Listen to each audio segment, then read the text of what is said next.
अब देखिए कल अपन ने पढ़ा था साझेदारी संलेख के बारे में, आज दोबारा वापस एक बार देख लो।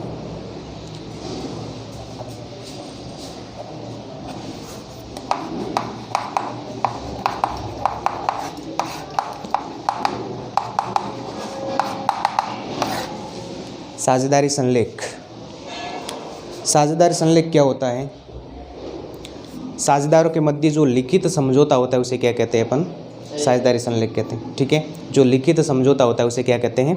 साझेदारी संलेख। अब लिखित समझौते ऐसे तो 3 प्रकार के होते हैं। कौन कौन से? लिखित समझौता होता है, मौखिक समझौता होता है, एक होता है गर्भित समझौता। ठीक है, गर्भित का अर्थ होता है कि गुप्त, उसको क्या बोल सकते हैं? गुप्त। ठीक है, लेकिन यहाँ पर आपके सिलेबस में केवल 2 प्रकार के ही हैं, लिखित और मौखिक। ठीक है, ये आपको थोड़ा सा ध्यान देना है। लिखित समझौता किसे कहते हैं?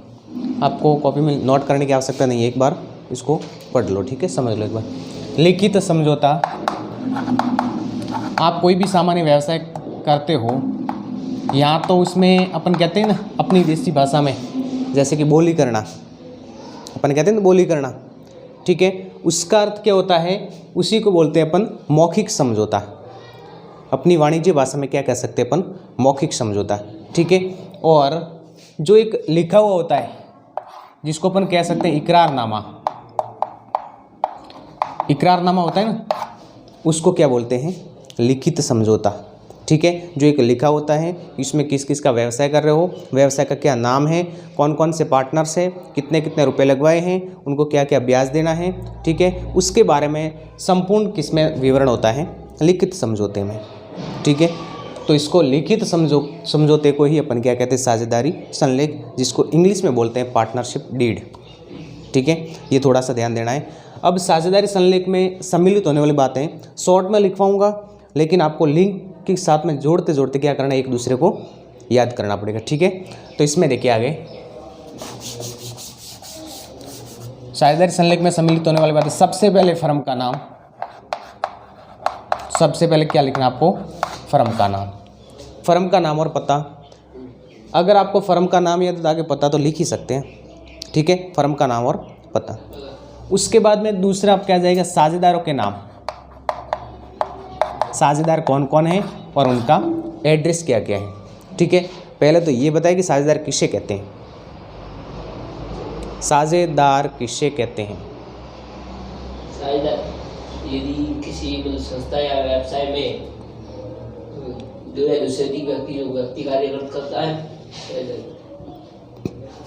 2 या 2 से अधिक व्यक्ति मिलकर स्वेच्छा से कोई वैधानिक कार्य प्रारंभ करते हैं। ठीक है, या व्यवसाय प्रारंभ करते हैं और उनका उद्देश्य लाभ कमाना, उसे तो कहते हैं साझेदारी। और उन व्यक्तियों को व्यक्तिगत रूप से साझेदार कहते हैं और सामूहिक रूप से उसको फर्म कहते हैं। ठीक है, ये थोड़ा सा ध्यान देना अपन को। अब देखिए साझेदारी संलेख में सम्मिलित होने वाली बातें, फर्म का नाम, साझेदारों के नाम और पते। इसके बाद में देखिए मैंने आपको बताया था 3 से याद रखना है प्रकृति। क्या याद रखोगे? प्रकृति। कहने का मतलब यहाँ पर भी 3 है, यहाँ पर भी 3 शब्द, 3 अक्षर है। ठीक है, व्यवसाय की प्रकृति व कार्य क्षेत्र। तीसरे आपके क्या है सम्मिलित होने वाली बात में? व्यवसाय की प्रकृति और कार्य क्षेत्र। यहाँ तक याद है क्या? फर्म का नाम और पता, साझेदारों के नाम और पते, फिर प्रकृति और कार्य क्षेत्र। ठीक है, उसके बाद में 4 से आपको याद रखना है, चारों में लाभ बांटना है। लाभ विभाजन अनुपात, लाभ विभाजन अनुपात। चौथे में क्या है? लाभ विभाजन अनुपात। कितनों में लाभ विभाजित करना है? 4 व्यक्तियों में। ठीक है, तो 4 से याद रखो लाभ विभाजन अनुपात। चौथे में लाभ विभाजन अनुपात।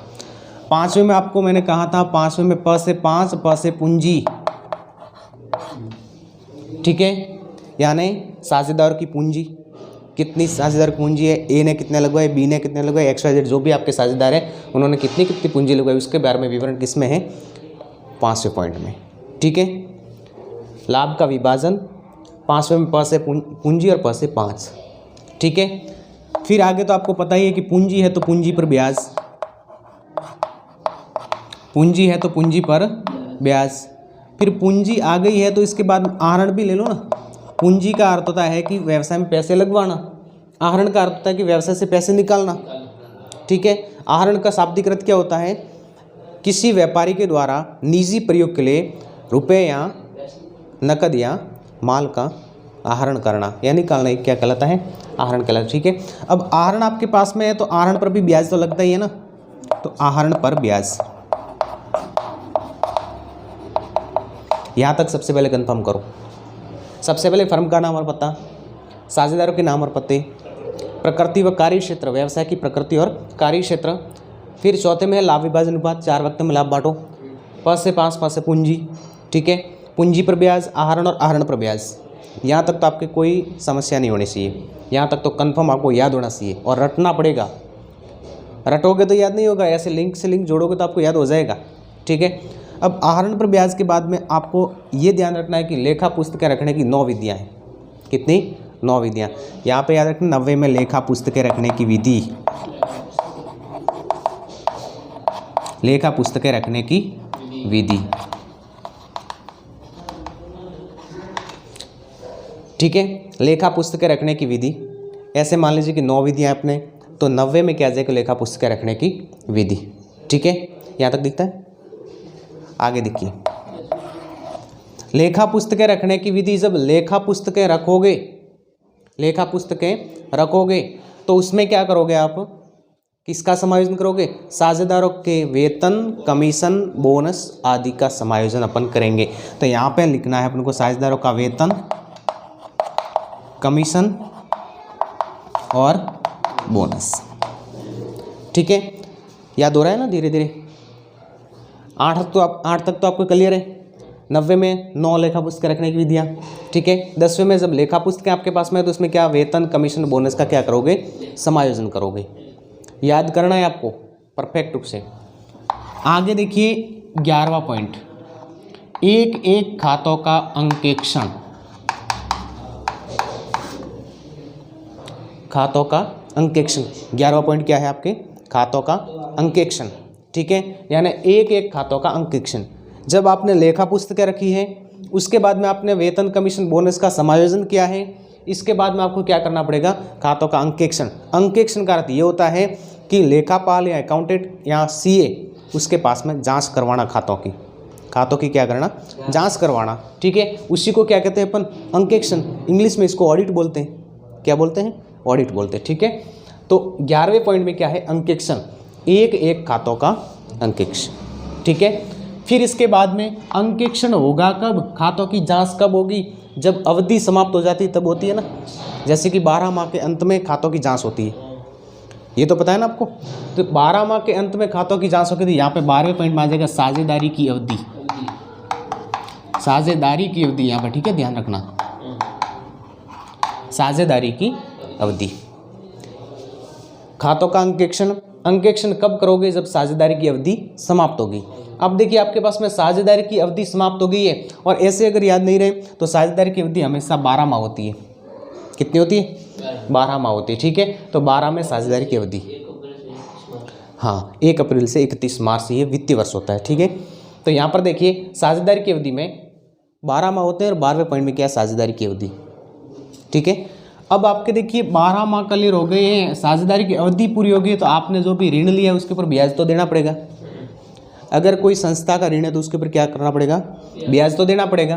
तो देखिए यहाँ पे साझेदारों के ऋण, साझेदारों के ऋण व उन पर ब्याज दर, उन पर ब्याज दर, साझेदार के ऋण और ब्याज दर के बारे में समायोजन किस में है? 13वें पॉइंट में। 12वें में क्या? साझेदारी की अवधि समाप्त होती है, आपको ऋण और उसके ऊपर ब्याज चुकाना पड़ेगा। तो साझेदारों के ऋण व उन पर ब्याज दर। ठीक है, शॉर्ट में लिख रहा हूँ, आपको याद करना है। फिर इसके बाद में देखिए 14वें में आपको क्या ध्यान रखना है? यहाँ पर पूंजी थी कब? 5वें में, उसमें प्लस कर दो 9, प्लस क्या कर दो? 9, तो क्या आ जाएगी? पूंजी खाते रखने की विधि, पूंजी खाते रखने की विधि। पूंजी खाते रखने की विधि में देखिए, पूंजी खाते रखने की विधि,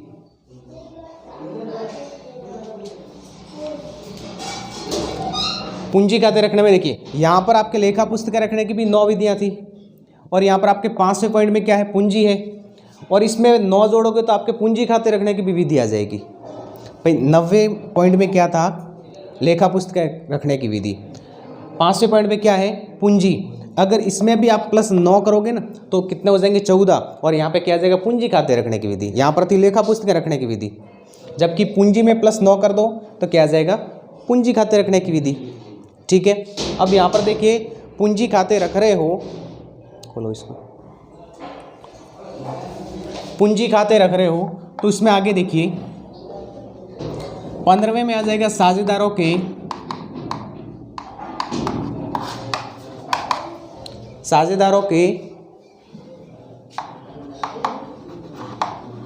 अधिकार, कर्तव्य व दायित्व। 15वें पॉइंट में क्या आ जाएगा, साझेदारों के अधिकार, कर्तव्य और दायित्व। ठीक है, साझेदारों के अधिकार, कर्तव्य और दायित्व। फिर इसके बाद में 16वें पॉइंट में, जब साझेदारों के पास में अधिकार आ जाता है, साझेदारों के पूंजी खाते रख लिए, उसके बाद में जब उसके पास में अधिकार आ जाता है तो अधिकार आने के बाद में वो विवाद करते हैं, आपस में लड़ते हैं। अधिकारों को लिए क्या करेंगे, वो आपस में लड़ेंगे। तो यहाँ पे लिखना है कि साझेदारों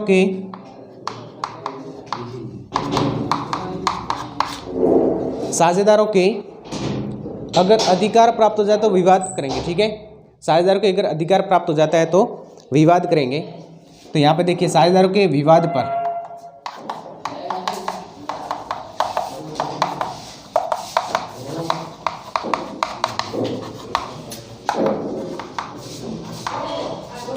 साझेदारों के विवाद पर हिसाब के निपटारे की विधि, साझेदारों के विवाद पर हिसाब के निपटारे की विधि।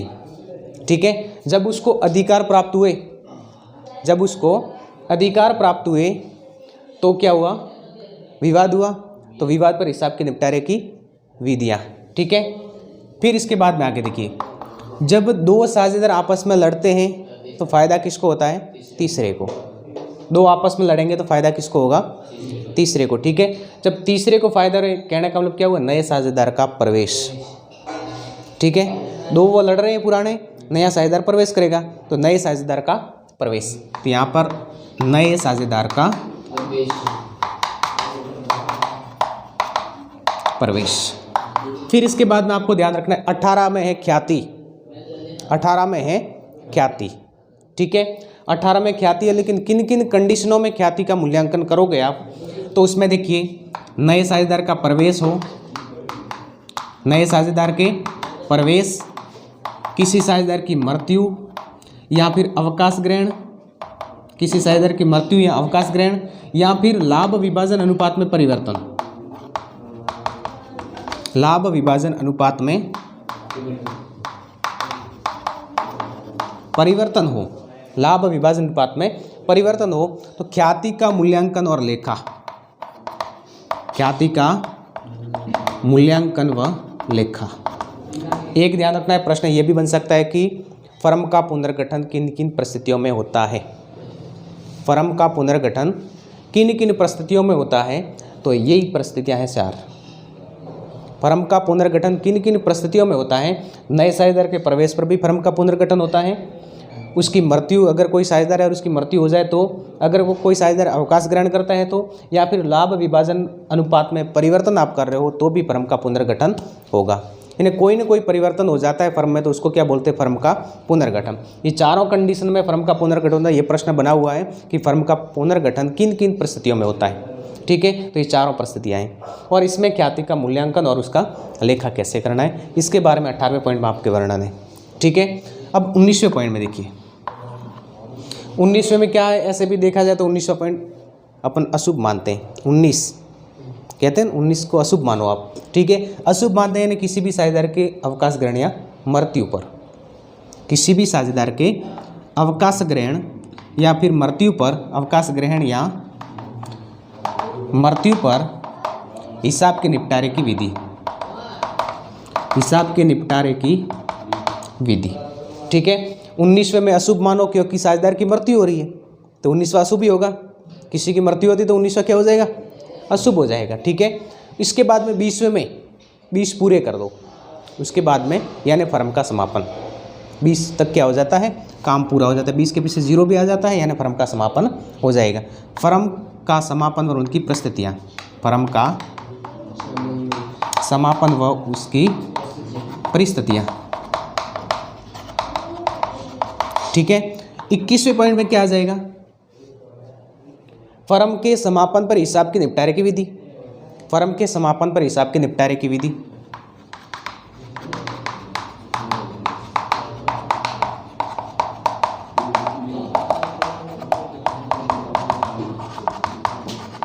ठीक है, फर्म के समापन पर हिसाब के निपटारे की विधि।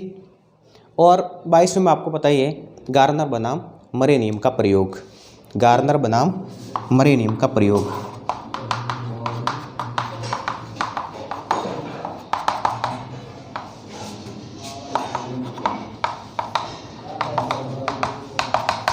ठीक है, यहाँ तक कोई समस्या है तो बोलो। एक को दूसरे से जोड़ के बढ़ना पड़ेगा। सबसे पहले फर्म का नाम और पता, उसके बाद में साझेदारों के नाम और पते, फिर तीसरे पॉइंट में आ जाएगा व्यवसाय की प्रकृति और कार्य क्षेत्र। चौथे पॉइंट में क्या आ जाएगा, 4 में लाभ का विभाजन करना, लाभ विभाजन अनुपात। 5वें पॉइंट में 5 से 5 पूंजी, पूंजी साझेदारों की पूंजी। 6ठे में पूंजी पर ब्याज। 7वें में साझेदारों के आहरण की राशि और 8वें में आहरण की राशि पर ब्याज। ठीक है, 90वें में 9 लेखा पुस्तकें रखने की विधि है, यानी लेखा पुस्तकें रखने की विधि। 10वें में जब लेखा पुस्तकें रखोगे तो उसमें वेतन कमीशन बोनस का समायोजन करना पड़ेगा। 10वें में साझेदारों को वेतन कमीशन बोनस। ठीक है, 11वें में जब आपने ये सब कुछ कर दिया तो इसके बाद में खातों का अंकेक्षण करवाना पड़ेगा। तो एक एक खातों का अंकेक्षण, 11 खातों का अंकेक्षण। 11वें में क्या है, खातों का अंकेक्षण। उसके बाद में 12वें में क्या है, खातों का अंकेक्षण कब करवाओगे, जब साझेदारी की अवधि समाप्त होगी, यानी साझेदारी की अवधि। 13वें में जब अवधि समाप्त हुई है तो आपको ऋण देना पड़ेगा, ऋण पे ब्याज देना पड़ेगा, तो साझेदारों को ऋण और उसके ऊपर ब्याज की दर। ठीक है, 14वें में क्या आ जाएगा, 14वें में आपको ये मैंने बताया था कि 5वें में पूंजी है, उसमें 9 जोड़ दो, क्योंकि 90वें में लेखा पुस्तक रखने की विधि थी। ठीक है, तो 5वें में पूंजी, उसमें 9 जोड़ दो, कितना है, 14, यानी पूंजी खाते रखने की विधि। ठीक है, 15 में क्या आ जाएगा, साझेदार के अधिकार, कर्तव्य और दायित्व। 16 में क्या आ जाएगा, जब अधिकार आ जाते हैं तो विवाद होता है, तो साझेदार के मध्य विवाद पर हिसाब के निपटारे की विधि। जब विवाद करेंगे तीसरा व्यक्ति लाभ उठाएगा, तो नए साझेदार का प्रवेश। फिर 18 में क्या आ जाएगा, ख्याति का मूल्यांकन। कौन कौन सी कंडीशन में, नए साझेदार का प्रवेश, किसी भी साझेदार की मृत्यु, अवकाश ग्रहण या फिर लाभ विभाजन अनुपात में परिवर्तन होने पर ख्याति का मूल्यांकन कैसे किया जाता है। ठीक है, फिर उसके बाद में 19वें में क्या है, अशुभ, किसी भी साझेदार की मृत्यु या अवकाश ग्रहण करना। 20वें में क्या है, समाप्त कर दो। ठीक है, यानी फर्म का समापन और उनकी परिस्थितियाँ। और 21वें में फर्म के समापन पर हिसाब के निपटारे की विधि। और 22वें में गार्नर बनाम मरे नियम का प्रयोग। क्लियर हो जाएगा। अभी ये गार्नर बनाम मरे कौन थे, इंग्लैंड के थे। ये 3 पार्टनर्स थे, गार्नर, मरे और विल्किंसन, 3 पार्टनर्स थे। ठीक है, उनमें समस्या क्या हुई थी, जो विल्किंस था वो दिवालिया घोषित हो गया था। विल्किंस था वो दिवालिया घोषित हो गया था, और उनकी जो हानि हुई थी, दिवालिया घोषित होकर उसकी पूंजी की हानि होगी तभी वो दिवालिया होता है। जैसे कि मैंने यहाँ पे 5 लाख रुपए लगवाए हैं, ठीक है, और पूंजी की हानि यानी लॉस हुआ और मैं ये भर नहीं सकता, तो ये 5 लाख रुपए का लॉस पूंजी की हानि कहलाएगी। ठीक है, और ये राशि जैसे कि मेरे साथ में और भी A और B 2 पार्टनर्स थे, और ये 5 लाख रुपए चुकाने, लेकिन मैं नहीं चुका सकता। ठीक है, तो मुझे जैसे कि दिवालिया घोषित कर दिया, और A और B है, ये आपस में उनकी भरपाई करेंगे तीसरे व्यक्ति की। तो विल्किंस की भरपाई कौन कर रहे थे, गार्नर और मरे, ये दोनों पार्टनर्स थे। ये विल्किंस की जो पूंजी का घाटा था उसकी भरपाई कर रहे थे। जब उन्होंने ये निश्चित किया कि इस घाटे को लाभ विभाजन अनुपात में वहन करें या फिर पूंजी के अनुपात में वहन करें, ये उन दोनों के बीच में क्या हुआ था, विवाद हुआ था। एक तो बोलता है कि लाभ विभाजन अनुपात में, एक बोलता है कि पूंजी के अनुपात में। किसी को लाभ विभाजन अनुपात में फ़ायदा हो रहा होगा इसलिए वो बोलता है लाभ विभाजन अनुपात में, और दूसरा क्या बोलता था, पूंजी के अनुपात में। ये मामला गया था न्यायालय में, ठीक है, इंग्लैंड के न्यायालय में, और ये रिपोर्ट आई थी, ये 1903 की बात है। ठीक है, उसमें ये रिपोर्ट आई थी कि जो भी किसी भी साझेदार अगर दिवालिया घोषित हो जाता है और उसकी पूंजी का घाटा शेष साहूकार साझेदार पूंजी के अनुपात में ही वहन करेंगे। किसके अनुपात में, पूंजी के अनुपात में ही वहन करेंगे। इसलिए आपको मैं कह रहा हूँ, अगर आपके प्रश्न में, ये सुनना मोस्ट है, अगर आपके प्रश्न में लिखा हुआ है कि गार्नर बनाम मरे नियम का प्रयोग करो, तो जो भी आपके साझेदार दिवालिया हो रहा है उसकी पूंजी का घाटा है वो पूंजी के अनुपात में बांटेंगे। अगर प्रश्न में ऐसा नहीं आता है तो आपको लाभ विभाजन अनुपात में बांट देना है। ठीक है, आगे देखिए। नेक्स्ट है अपने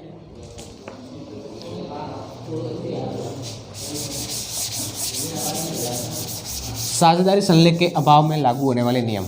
मोस्ट है दोनों टॉपिक। साझेदारी संलेख के अभाव में लागू होने वाले नियम। सबसे पहले उसका लाभ विभाजन अनुपात होता है सभी साझेदारों का, वो हमेशा समान होगा। कैसे होगा? समान। लाभ विभाजन अनुपात क्या रहेगा? समान। आप सभी को, अगर आपके पास में साझेदारी संलेख का अभाव है तो आप सभी को बराबर रूप से लाभ का विभाजन कर देना। ठीक है, जैसे कि प्रश्न में तो आपको दिया होगा जैसे कि 3:2:1। ठीक है, ये प्रश्न में तो दिया हुआ है। उसके बाद में नीचे एक लाइन लिखेगा कि साझेदारी संलेख का अभाव, तो आप ये यूज़ नहीं करोगे, केवल 1:1:1 यूज़ करोगे। प्रश्न में आपको पहले से कंफ्यूज करने के लिए दिया होगा ए और ए बी सी 3:2:1 में साझेदार हैं। ठीक है, ए को इतना वेतन दिया जाता है, बी को इतनी कमीशन दिया जाता है, फिर उसके बाद में पूंजी पर इतना ब्याज लगवाना है, आहरण पर इतना ब्याज वसूल करना है, फिर उसके बाद नीचे एक लाइन लिख देगा कि साझेदारी संलेख का अभाव है।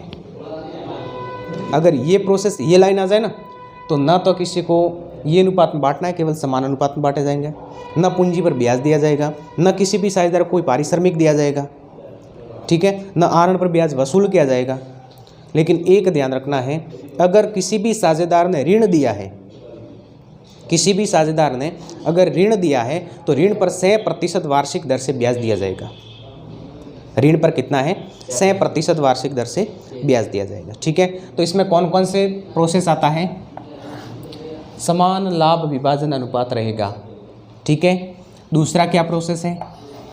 पूंजी पर ब्याज, पूंजी पर ब्याज नहीं दिया जाएगा, पूंजी पर ब्याज नहीं दिया जाएगा।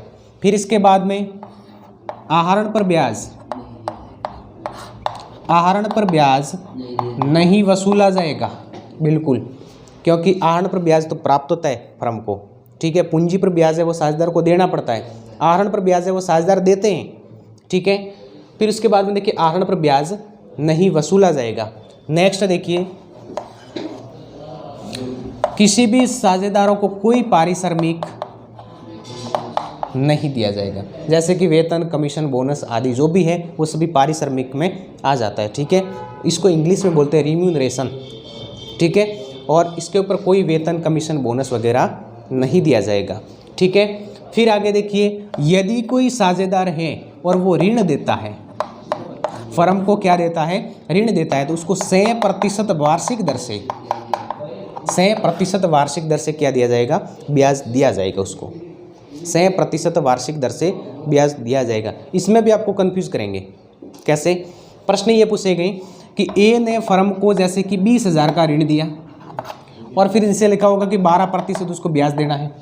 ठीक है, फिर नीचे एक लाइन लिख देगा कि साझेदारी संलेख का अभाव है, तो आप 12% नहीं दोगे, 100% दोगे।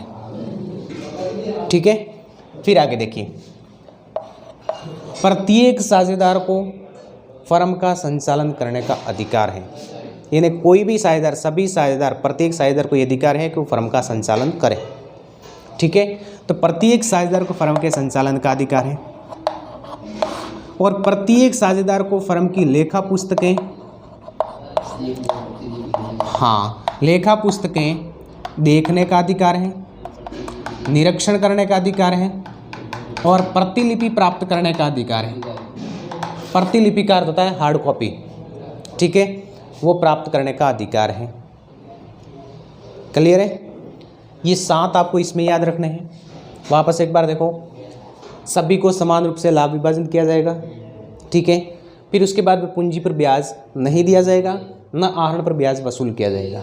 ठीक है, पारिश्रमिक किसी को भी कुछ भी नहीं दिया जाएगा।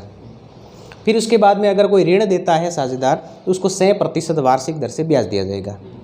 फिर उसके बाद में प्रत्येक साझेदार को व्यवसाय के संचालन में हिस्सा लेने का अधिकार है और प्रत्येक साझेदार लेखा पुस्तकें देख सकता है, निरीक्षण कर सकता है और प्रतिलिपि प्राप्त कर सकता है।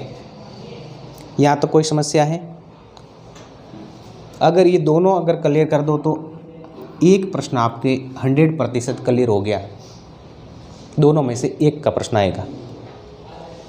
ठीक है, कोई समस्या है तो बोलो। किसी भी प्रकार की कोई समस्या नहीं है? नहीं है ना? ठीक है।